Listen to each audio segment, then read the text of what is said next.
बैसाख का महीना चल रहा है। शंकर के शिवालय में जाओ।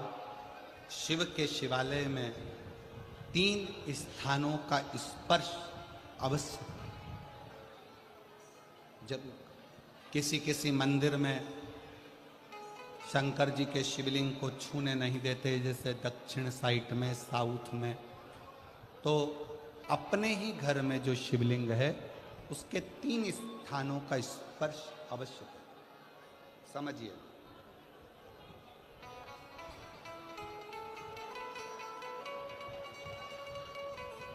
पहला शंकर भगवान के जहां से जल बहता है उस स्थान में, ये जलाधारी है, जल बहता है, ये शिवलिंग है।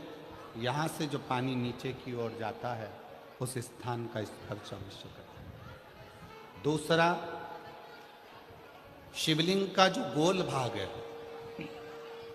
उस गोल भाग में कहीं पर भी अपनी हथेली का स्पर्श अवश्य करें। तीसरा, शंकर भगवान के शिवलिंग का जो ऊपर का भाग है वहां अपने अस्त्र का स्पर्श अवश्य करें। तीनों स्थान पर ब्रह्मा, विष्णु और महेश का स्मरण करते हुए जब बैसाख महीने में आप शंकर भगवान को जल समर्पित करें। शिव जी को जब बैसाख के महीने में जल दिया जाए तो दोनों हाथ से अंजलि में कलश रखकर शंकर भगवान की अपने हाथ की अंजलि में जल रखकर शिव जी को जल अवश्य समर्पित करें। शिवरात्रि के बैसाख महीने की शिवरात्रि पड़े, बैसाख महीने की प्रदोष पड़े तो एक बेलपत्र शंकर को अवश्य समर्पित करें। मान लो गर्मी बहुत तेज है, पेड़ों पर बेलपत्र नहीं मिले तो एक दुर्वा शिव को अवश्य समर्पित करें। मान लो बहुत तेज गर्मी पड़ने पर, यहाँ रतनगढ़ में तो हम देख रहे हैं रजी रज, धूली धूल इतनी है, मिट्टी इतनी है कि यहाँ तो दुर्वा मिलना भी बड़ा मुश्किल है, तो एक चावल का दाना शिव को जरूर समर्पित करो। उतने में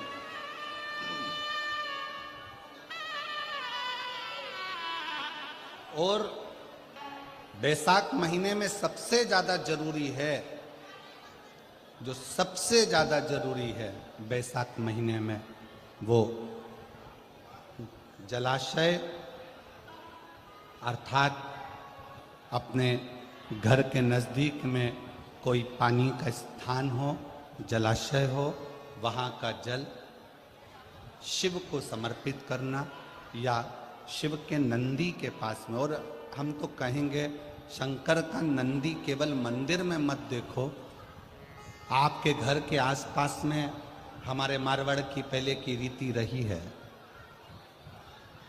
राजस्थान में